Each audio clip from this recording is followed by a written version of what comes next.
Hello, human beings who find their way onto the internet. Welcome to a world with no end. Welcome back if you're a returning listener. Welcome if you're somebody new. And I'm your host, Alan. I don't know what to do with this intro, but I think I've done enough. So let's get into it. Today, we're going to talk about writing.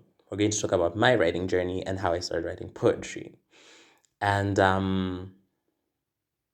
there is really no point to you knowing this journey. However, if it gives you a laugh, to laugh at my stumbling, or it inspires you or something, that'll be amazing. But like, we're just going to talk about it because one of the things I did say in my pilot episode is that not only am I going to focus on other things in terms of writings and artwork and so forth, but I'm also going to try and focus on me, myself, and I as a person, and hopefully it will re-inspire me to get back into the whole process of writing. So we're going to talk about how I started writing in the first place, and maybe from that I can re-examine what I loved and maybe come back to it. But anyways, there are a lot of maybes and not a lot of talking, so let's talk.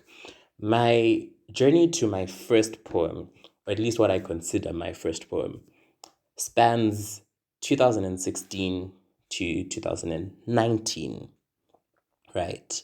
So 2016, I was 15 years old. I was in my third year of high school, and we had started doing English literature. So if you know anything about English literature, is that part of it involves you studying poetry. And was I not in love with poetry? Did I not fall in love like head over heels? I mean, I've always loved poetry, but like when I started actually analyzing it, I loved it even more. I loved the poetic devices, identifying them, showing what they meant to the poem, etc., etc. You know those memes where it would be like the poem says something like the car was red, and then the literature teacher starts going off on a tangent about what the red car symbolizes. I was one of those kids in class. I would take the most minuscule line and go off on a tangent analyzing what it could probably mean. And half of the time I was wrong, but that never stopped me from going off on a tangent in the first instance. So, yes, I went into this deep dive of really loving poetry. And in the back of my head, I also wanted to write my own poetry, but I was terrified, petrified, mortified of exploring a medium that I was not comfortable working in.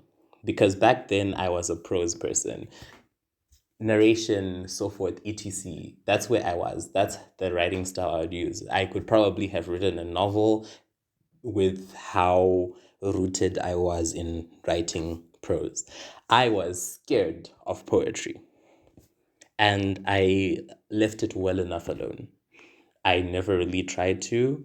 And when I did, I would put myself in this little box of you must rhyme. Alan, you must rhyme.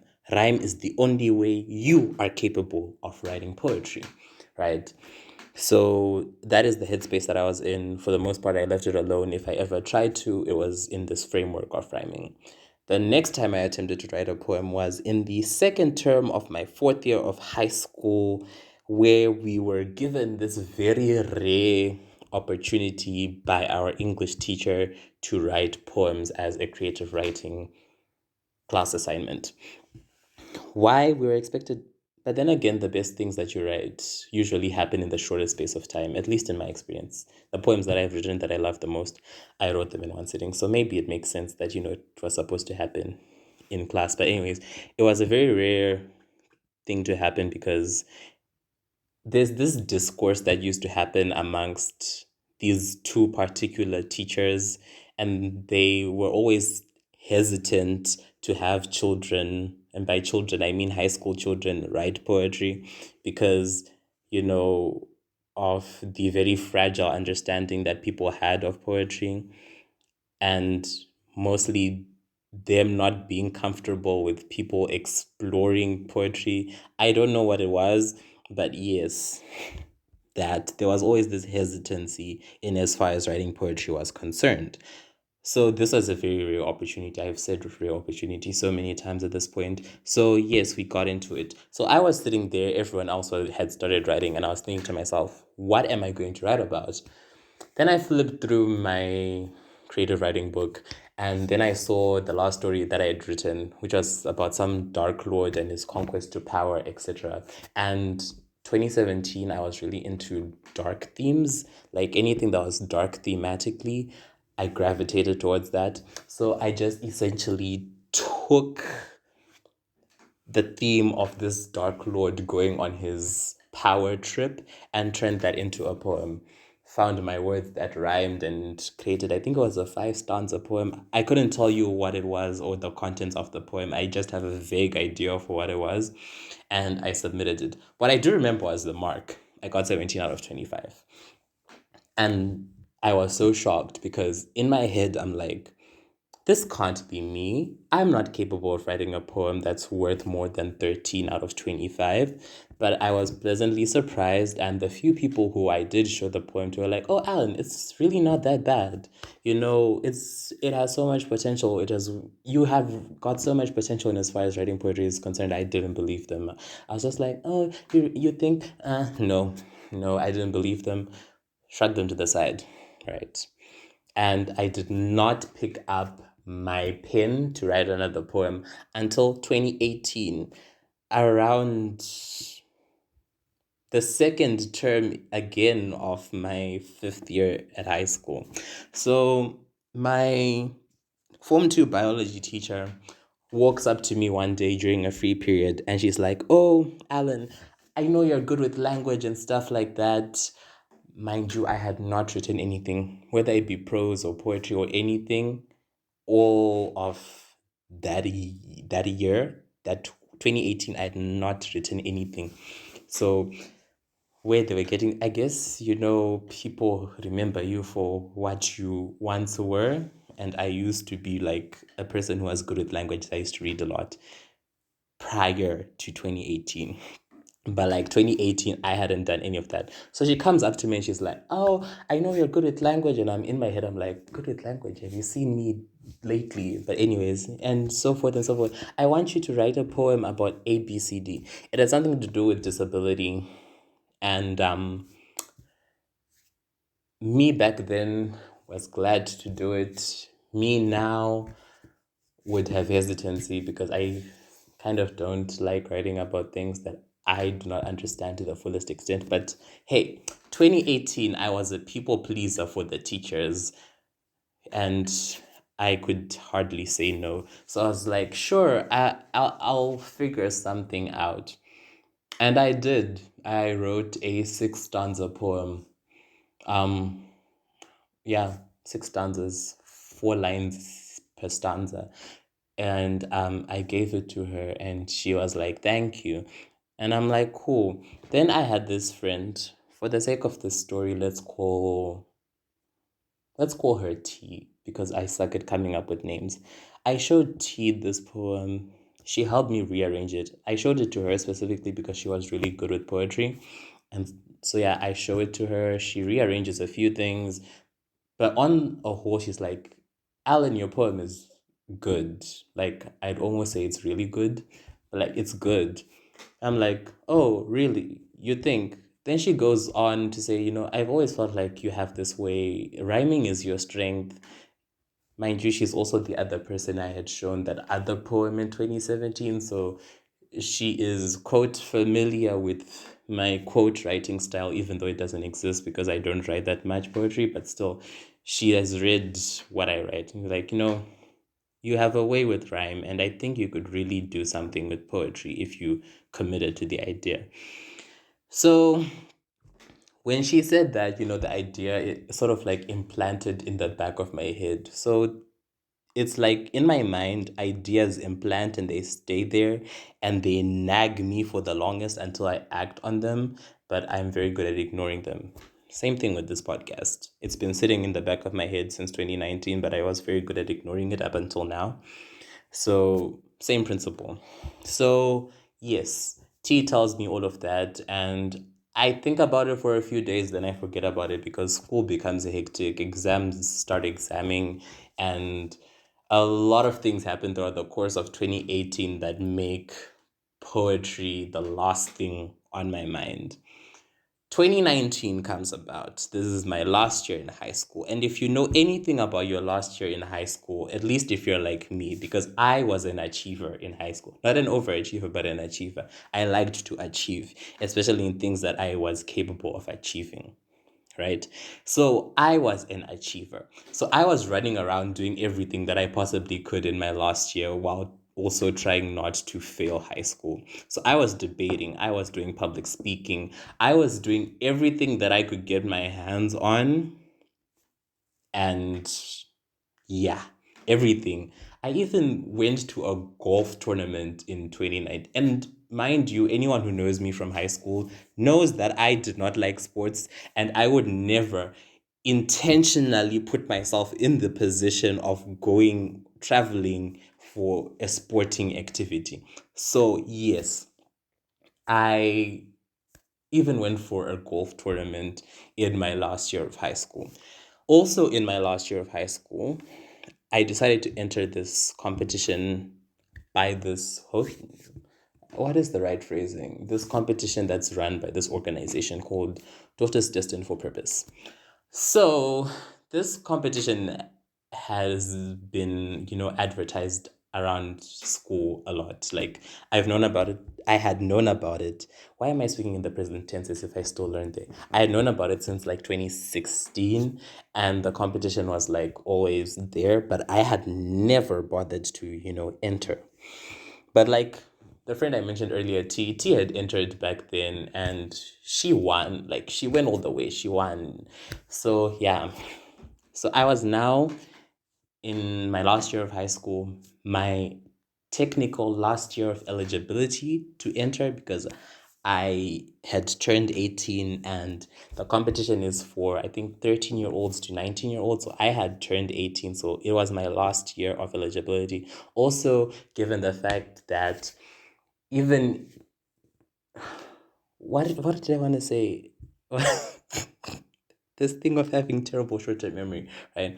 So yes, it was my last year of eligibility, and I'd also thought about even if um I was to somehow win, I would never be able to enter again. So in all technical essence, it was my last year of being eligible to enter this competition. So I did that.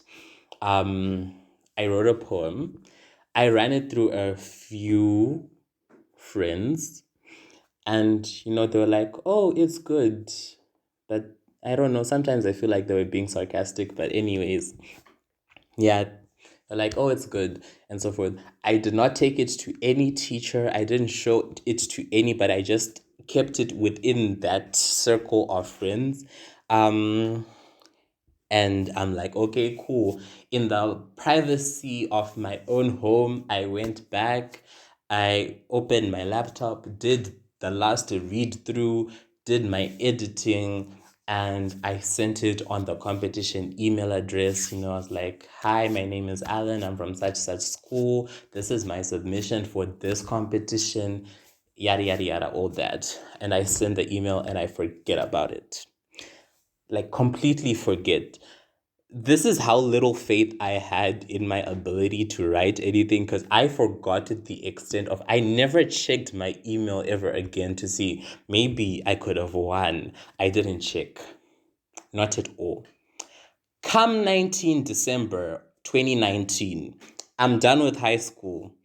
I've been, a breaking, and I am sitting under the router because the Wi-Fi was being funny everywhere else. So I go to where the router is and I'm sitting there and I'm going through TikTok. Then I decide, let me open my email. Let me clear out my emails because I kept getting email notifications, but I wasn't looking at them. So I'm like, let me go through them. I'm scrolling, opening, deleting useless things. Then I see one from the organization. And I'm like, I wonder what this is about. And I open it and it says, congratulations, Alan, you are one of our winners, etc., etc. And I'm stunned because I know that the award ceremony was like on the 23rd of November. Oh, one thing about me is dates stick in my head for absolutely no reason. So yeah, if it's a significant enough event, the date will stick in my head. semi-permanently. So I knew the award ceremony was on the 23rd. This was now the 19th of December, which means effectively I had missed the award ceremony. So I'm now here like, so I'm one of the winners. I didn't go to the award ceremony. I might as well, you know what, do the things to claim my prize. So I'm like, I emailed them back and I'm like, I couldn't attend the award ceremony, so forth, so forth. We make arrangements for my prize to come. The prize comes. It was a satchel that I use to this day. Yes, it was a satchel, a t-shirt. I got stationery, um, was it? I don't know. I forgot a novel or something. I don't know. It was a bunch of little things, but yeah, because I wasn't about to get the phone because I was not first. But anyways, I was fourth, and that was like I even testified in church about it. I'm like, y'all should stop doubting the gifts that you were given because you never know where they. I went up to church because I was that stunned that I had to say it in church. I had to give people a life lesson. Like, stop doubting the ability that you have because you never know where it's going to get you. But yeah, that is how I started writing. So from that particular poem, I started writing other things. I was also in this phase of like having unrequited feelings for someone, so I started writing a lot of poetry based on unrequited love. And that was just the cascade after that. After that poem, it's titled Don't. I have a blog. If you want to read the poem, I guess I can link like the link to the blog and just like put it there. But yeah, after all of that, I started writing more. Started a blog that has a bunch of the poetry I've written. And I don't know, maybe in future I'll talk about some of those poems and where they came from and why I wrote them the way I did.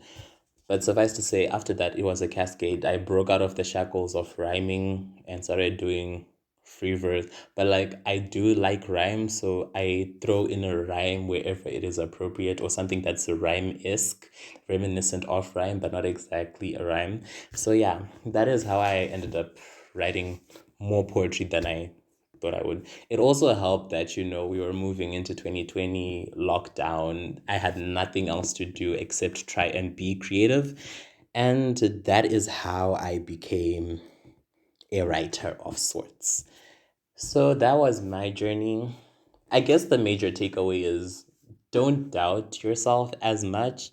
I mean, doubt is natural, but like, don't doubt yourself as much. Give yourself a chance and an opportunity to try and do something. But yeah, that is all I have to say in as far as my journey into writing goes. My journey into not writing is something else, and we'll talk about that some other time. But yeah, thank you for listening to me ramble about my writing journey for approximately 18 minutes. And I cannot wait to see you on the next time. But until then, bye.